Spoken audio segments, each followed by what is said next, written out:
C'est la deuxième semaine que le ministère de l'EPST a lancé la rentrée scolaire sur toute l'étendue du territoire national. Nous allons voir au niveau de Boukoundou, parler aussi du processus électoral avec le patriarche Shelola. Bienvenue. Merci beaucoup, Jean-David. Tout à l'heure, ça sera la rentrée, la session de mars. Comment vous vous comportez? Comment est votre morale? C'est la toute dernière session pour... La session s'annonce déjà. Cette législature. La session s'annonce déjà et elle est la dernière de cette législature. Nous, la morale est très haute. Nous attendons à affronter cette dernière session, si elle sera la dernière, effectivement la dernière. Et le souhait est qu'on puisse accorder la priorité aux matières qui touchent la vie de nos concitoyens. Voilà. Donc, ici, ça ne serait qu'une session budgétaire. Hein? Bon, la loi qualifie cette session d'une session essentiellement. Ça ne dit pas, quand la loi dit essentiellement, c'est-à-dire une session concentrée sur le budget, mais cela n'empêche pas aux parlementaires de parler, de discuter d'autres questions. Mais pour moi, je dis, quand je parle des questions essentiellement sociales, le budget concerne la société et pour nous qui sommes de l'éducation, nous voudrions qu'on aborde des questions qui touchent la vie des enfants à l'école. Et surtout là, je parle de la loi cadre. Cette loi cadre pose énormément de problèmes. La loi cadre sur quoi? Sur la loi cadre de l'enseignement national. De l'enseignement. Oui, voilà. Il y a quoi cette loi? Mais elle n'est pas d'application? La loi, elle est là, mais elle est très, très mal appliquée. Parce que, vous savez, les réformes doivent rester dans un contexte de processus. La loi a été initiée depuis, c'est en 2014 qu'elle fut adoptée, votée et finalement publiée, mais il y a les étapes. Au niveau de l'application, il se pose des problèmes parce que il y a ce que nous pouvons appeler les mesures d'application pose problème et d'aider, vous savez, lorsque une loi est dans l'élaboration au chantier, il y a beaucoup de choses qui interviennent. C'est-à-dire, parce que la loi n'est pas exclusivement pour les juristes, soit pour les spécialistes de ces domaines. Tout le monde, parce que si vous prenez comme la loi cadre sur l'enseignement, c'est la commission socio-culturelle qui s'en occupe. Vous avez les philosophes, vous avez des économistes, vous avez ceux qui ont fait des sciences de l'éducation et tout ce monde. Et chacun, parce que l'Assemblée, c'est les débats. Si quelqu'un défend une situation à tel point qu'il vous convainc, vous l'adoptez. Mais s'il faut voir l'effectivité, parce que nous sommes devant le temps, je vais illustrer les cas. Si vous prenez les questions qui concernent les évaluations, ce que nous appelons examen d'État, l'autre est là, TENAFEP ou TENASOP. Ces examens viennent pour sanctionner l'affaire d'un cycle. C'est-à-dire les cycles primaires et les cycles secondaires. Mais ici, nous sommes sans ignorer l'an 2012 jusqu'à 2013, nous avons procédé à une réforme où il y a eu les appellations des 7e, 8e. Et là, c'est cette réforme de l'éducation de base. Pourquoi? Parce que les formateurs ont été convaincus que les 6 ans du primaire ne permettent pas à l'enfant à bien lire et bien écrire. Il faut ajouter 2 ans. Et ces 2 ans, on va trouver où? On ne va pas prolonger l'école primaire jusqu'à 8 ans. On les prend dans les 2 ans du secondaire. C'est ainsi que nous avons 7e et 8e. Est-ce que la qualité... Et à ce moment-là, la porte d'entrée, c'est première primaire, et sortie, ça sera au niveau des 8e. Et là, où est-ce qu'on doit prévoir l'évaluation? Mais aujourd'hui, nous avons souscrit, adhéré, parce qu'il faut noter que tout ce que nous vivons ici, ce sont les instruments qui viennent du haut, c'est-à-dire de la communauté internationale. Alors, ça vient d'ailleurs. Alors, quand nous avons souscrit pour l'éducation de base, c'est pour dire que notre école primaire ou cycle primaire est de 8 ans. Et il faudrait qu'on puisse prévoir un examen à la sortie. Mais aujourd'hui, vous allez constater, 6e primaire, on passe un examen, 8e là, ou 2e secondaire, examen, oui. Et finalement 6e examen. Donc beaucoup d'examens. Les examens beaucoup de tests. Oui, les examens viennent pour sanctionner la fin d'un cycle. Il faut qu'on en parle. Alors pour vous, il faut qu'on puisse élaguer ça. Parce que nous avons souscrit à l'éducation de base, l'examen de TENAFEP ne peut plus exister. Mais maintenant, il faut donner un caractère pédagogique à l'examen des 2e là, que vous appelez 8e, parce que cet examen-là va permettre pour sanctionner la fin des cycles primaires, parce qu'aujourd'hui, l'éducation de base, c'est pour 8 ans, ce n'est plus pour 6 ans. Nous ne sommes pas à l'école primaire. Le système actuel, on parle de l'éducation de base, c'est pour 8 ans. Alors, on va sanctionner ça, mais il va encore se poser une question, la question d'orientation de l'enfant. Donc, et cette question-là... Les CO, cycle d'orientation, c'est comme si ça n'existait plus. Même si ça n'existait pas, mais pour nous, il faut laisser l'orientation de l'enfant à l'école. C'est-à-dire, quand l'enfant est en première, 2e ou 7e, 8e, l'enfant est suivi par l'école.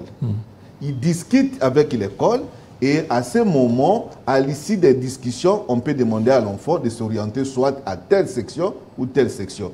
Mais lorsque les examens se passent dans les écoles, on publie ici et on vous dit que ce sont les examens d'orientation. Qui oriente qui? Parce que je peux illustrer les cas chez nous. Aujourd'hui, les sections littéraires, quand vous prenez l'Équateur, grand Équateur entier, vous n'avez pas trouvé plus de 10 écoles de sections littéraires. Vous êtes à Kinshasa, vous avez orienté ces élèves où? Ou même biochimie, ce sont des sections rares. Comment vous allez orienter ces enfants? Et ce qui est encore plus grave, depuis qu'on a commencé TENAFEP, je n'ai jamais vu un enfant échouer. TENAFEP.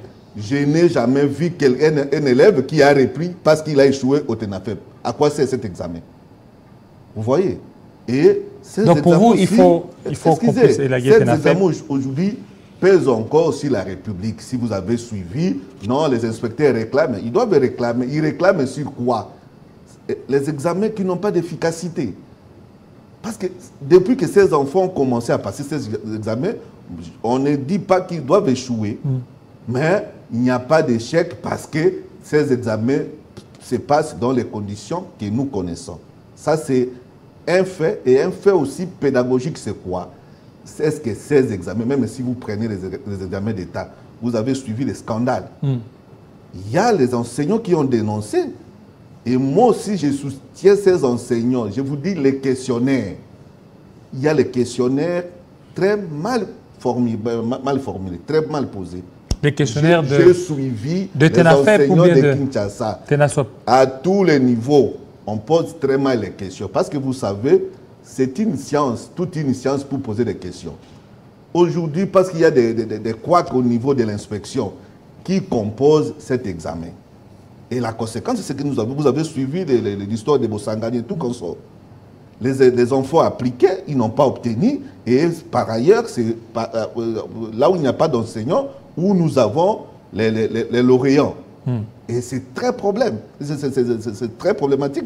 Parce que cet élève n'a pas d'enseignant. Son enseignant, c'est qui? C'est quelqu'un qui a fait les humanités, qui ne sont pas agréés pour enseigner. Et il a ses vieux cahiers, il n'y a même pas de livres. Et il se débrouille comme ça. Et à la fin, nous avons des lauréats. 75, 80, et ainsi de suite. Ce sont des perturbations que nous ne devons plus continuer à supporter. Il faut donner une bonne architecture. Alors, et vous, oui. Alors, chez vous, au niveau de Bokundou, il y a déjà la rentrée. La rentrée scolaire, est-ce qu'il y a la quiétude là-bas, les élèves et les enseignants, comment ont-ils accueilli cette nouvelle année? La rentrée a été annoncée par les ministères ou par les ministres du pouvoir central ici. Mais ce que nous devons aussi retenir, c'est-à-dire Kinshasa, Lubumbashi et Congo central parfois, ce n'est pas Congo. Pourquoi? Parce que la rentrée scolaire, c'est une activité qui se prépare. Et cette préparation doit atteindre les acteurs principaux. C'est-à-dire, vous prenez l'élève, l'enseignant et les parents. Mais ici, chez nous, une fois qu'on appelle les gens en Mbouela, où ils sont internés ici, pour revue à Noël, et on dit, nous avons préparé la rentrée, c'est un problème. Moi, je vous dis, aujourd'hui, ce n'est pas seulement Bokungu, à Bassankoussou, Bokungu et ailleurs, on n'a pas encore repris. Pourquoi? Parce que ça a été très, très mal préparé.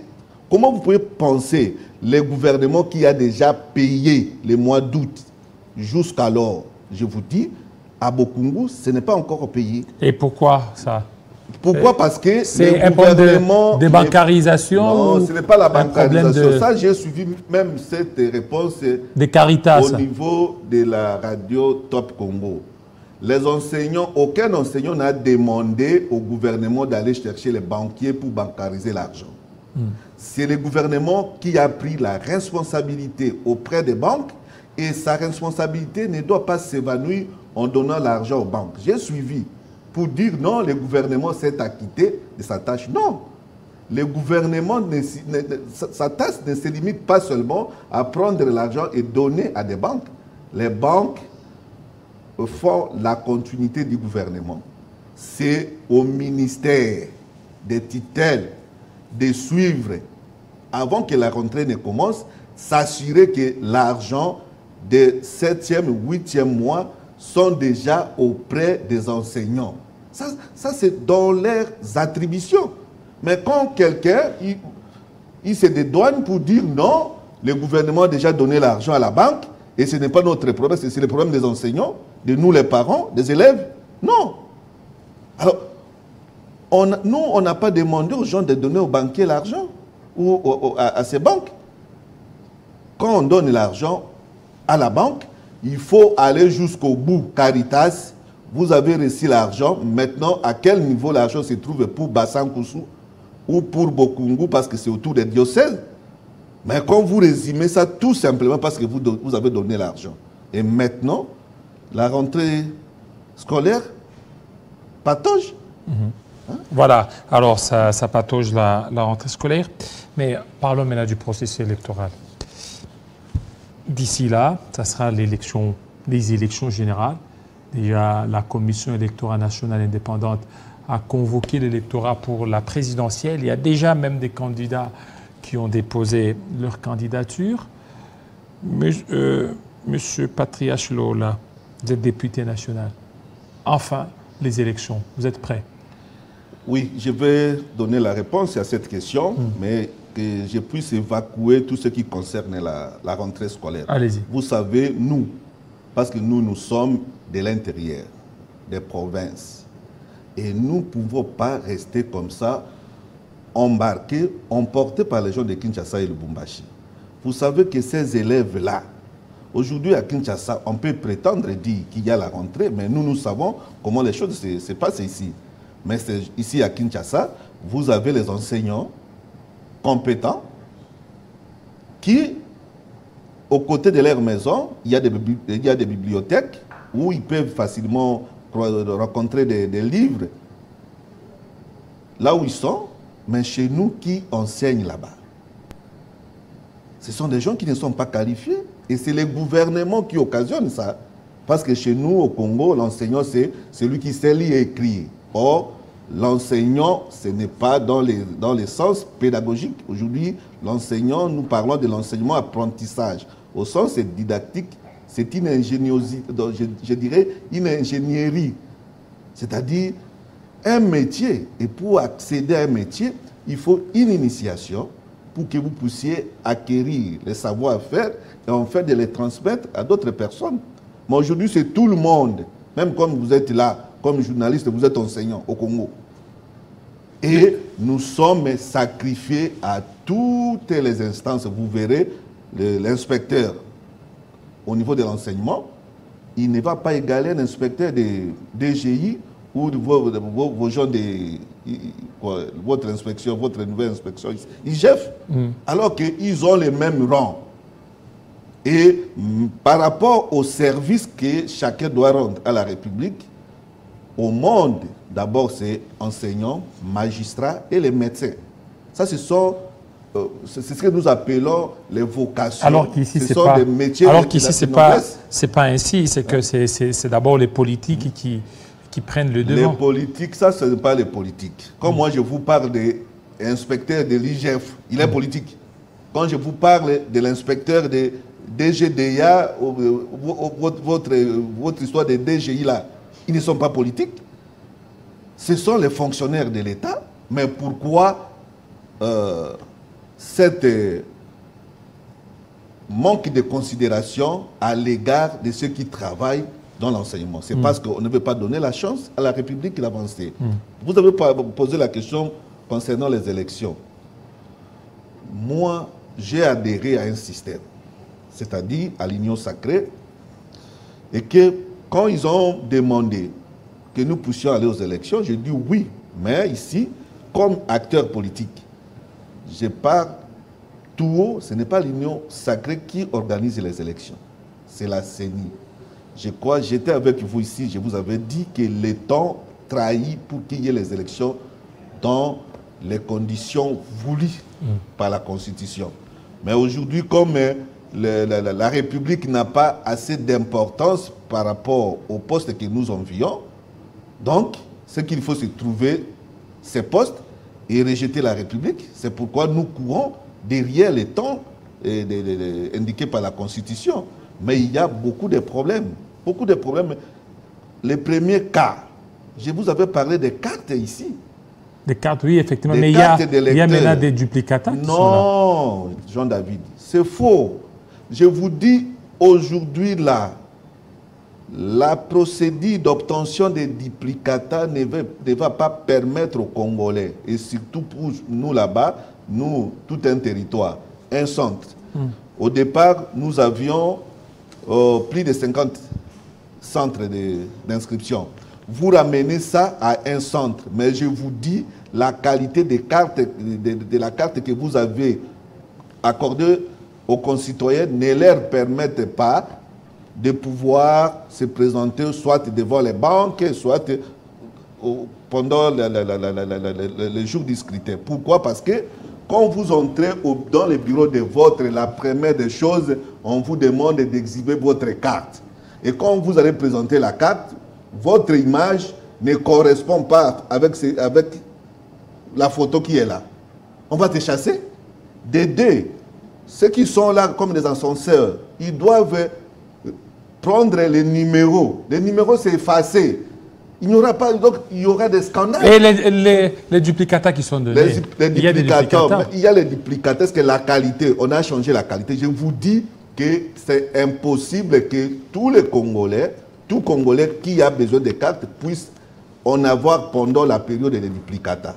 Et un fait réel, c'est-à-dire quoi? Si vous prenez avant un mois, c'est-à-dire avant le mois de décembre, si vous prenez, vous aurez constaté les mêmes difficultés parce qu'on n'a pas amélioré les conditions, la qualité de cette carte. C'est la même carte qu'on nous donne qui a été abîmée après un mois ou après un mois et demi. Et à 3 mois, je ne crois pas que ça sera conservé. Et en plus, parce que la qualité n'est pas bonne pour tout le monde, il a fallu reprendre, donner à tout le monde, parce que la procédure des duplicata remonte depuis la CENI. Mais c'est pour ceux qui ont perdu. Mais aujourd'hui, c'est pour ceux qui détiennent les cartes abîmées. Ils sont très, très nombreux. On ne saura pas les avoir. Mais le problème, c'est quoi? Pour aller voter, il faut la carte. Ça, c'est la première difficulté. La deuxième, l'actuel bureau n'a pas résolu des problèmes laissés par Nanga. Quel problème? les problèmes de distance et des bureaux de vote. Chez nous, il y en a. Donc ça continue toujours. Ils avaient rejeté tout ce qui était venu des repérages. Moi, je viens de Bokungu. Les distances de 15, 10 km existent encore. On peut aller à 15 km pendant 2-3 jours pour chercher la carte, mais on ne peut pas aller à 10 km pour voter parce que ce n'est pas important. On prend la carte parce qu'il y a les banques, il y a les MPS et ainsi de suite. Il faut que vous puissiez avoir une carte. Mais à quoi sert bon de parcourir 10 km et pendant la période pluvieuse pour aller voter? Donc la CENI nous a mis dans les conditions très difficiles. Mais pour nous, si la CENI est consciente de nous amener aux élections, qu'elle nous amène aux élections. Mais si elle n'est pas consciente, nous allons tirer des conclusions, des conséquences après la période prévue. Parce que vous savez, depuis l'impression des cartes et toutes ces opérations, c'est l'argent de l'État. Et on ne va pas laisser comme ça parce que vous avez dit que vous allez nous amener aux élections. Et finalement, si vous reportez, ce n'est pas le peuple congolais, parce qu'il nous avait rassuré qu'avec le temps, Kouamoutou, Rutshuru et les autres seront enrôlés. Jusqu'alors. Et vous allez voir, on a réparti les sièges. Mais lorsque vous prenez la loi sur la répartition en rapport de la répartition des sièges, on dit nombre d'enrôlés divisé par les sièges. Mais la mathématique congolaise, on vous dit non, Rutshuru a autant. Mais il n'a pas d'enrôlés, comment il va avoir des sièges? Voilà. Donc il y a des enrôlés imaginaires. Non, nous avons piétiné la loi. Alors, les exigences de la CENCO, de l'ECC, des Fayoulou, ça vaut la peine? Bon, ce sont des concitoyens. La République nous appartient tous. Alors, maintenant, les pouvoirs organisateurs, c'est la CENI. Ben, si les revendications des autres sont fondamentales, c'est à la CENI de prendre en compte. Mais la CENI ne doit pas se comporter comme un organe qui n'a pas d'oreille, parce que la CENI n'organise pas les élections pour elle. Les élections, c'est pour les peuples, et les élections, c'est pour nous, les politiques, parce que nous concourons à ces élections. La CENI est là pour l'arbitre. Aujourd'hui, nous avons assisté à un match. RDC et Soudan. Et lorsque les joueurs eux-mêmes ne sont pas prêts, l'arbitre, c'est quoi? Mais la CENI, nous disons, c'est mieux. Si la CENI, parce que c'est la CENI qui nous a amenés dans ces processus. Vous voyez, ce qui est encore grave, les élections locales. La loi prévoit les communes, autant de communes. Vous convoquez l'électorat, nous on a déposé, nous avons notre liste de la commune de Bokungu, et le jour où on va déposer, 3 heures avant, il y a un communiqué pour dire non, les élections c'est juste que les chefs-lieux des provinces. Quelle est cette loi qui dit ça? Et là, c'est très dangereux. Mais ils ont tenu compte aussi de la faisabilité. Non, la loi, oui, mais il y a la faisabilité, la faisabilité, la lorsque pratique. Vous prévoyez les élections municipales, il faut prendre toutes les élections municipales, parce que c'est ça la loi. Mais ils sont en train d'aller progressivement. Je ne parle pas des locales. Ils vont progressivement. Municipal signifie les maires et les bourgmestres. Mais vous prenez les maires de la ville et les bourgmestres des villes et vous dites ceux qui sont dans les communes, ils ne sont pas concernés. Ce n'est pas ce que la loi dit. C'est une violation. Et quand nous laissons passer ça, je vous dis, ils sont capables de faire les élections et de publier quand ils le veulent, parce qu'ils ont cette largesse de se comporter comme des rois. Mais nous devons rester dans le cadre de la loi. Lorsque la loi dit municipale, si vous programmez qu'il y ait les élections à Gombe et à Limete, qu'il y ait aussi les élections dans les centres d'Ikela, à Bwende et Bokungu. Alors, quand nous commençons à trier, à ce moment, nous sortons de la loi. La loi est universelle. La loi, ce n'est pas la raison. La raison est... Alors, dès lors qu'il y a déjà les candidats annoncés déjà au niveau de la présidentielle, c'est qu'il y a quand même une lueur d'espoir. Matata Pogno, les autres ont déposé. Nous faisons confiance À la CENI. Pas la CENI, moi j'ai fait confiance à la processus parce que depuis très longtemps, je viens de vous dire ici, chez moi, il y a des problèmes. Problèmes des cartes, parce que je vous dis, les jours des élections, les présidents des bureaux de vote, ce sont des rois. Ils ont à leur charge. La police, quand ils te chassent, tu dois partir, sinon on t'arrête. Alors, avec les cartes d'électeurs que nous avons, c'est un problème. De deux côtés de sécurisation, nous n'avons pas la police chez nous. Moi, je vous dis, il y a quelqu'un, 3-4 jeunes garçons, ont barré la route chez moi, dans mon village, pendant plus de 3 semaines. Pourquoi? 20 km de Bokungu Centre, 10 km du chef-lieu de notre secteur. Et quand on appelle, comme moi j'appelle, on vous dit on n'a pas de moyens pour y arriver. Tout simplement parce que le nombre de polices, je ne sais pas si à Bokungu on dépasse 15 policiers. Et comment est-ce que vous allez sécuriser plus de 80 centres de vote? Parce que les élections, il suffit tout simplement pas. Il y a 15 policiers. C'est 15. Je ne crois pas qu'on dépasse. Le nombre dépasse 15 policiers. À Bokungu? Oui. Il y a combien de population là-bas? Population, c'est plus de 350 000.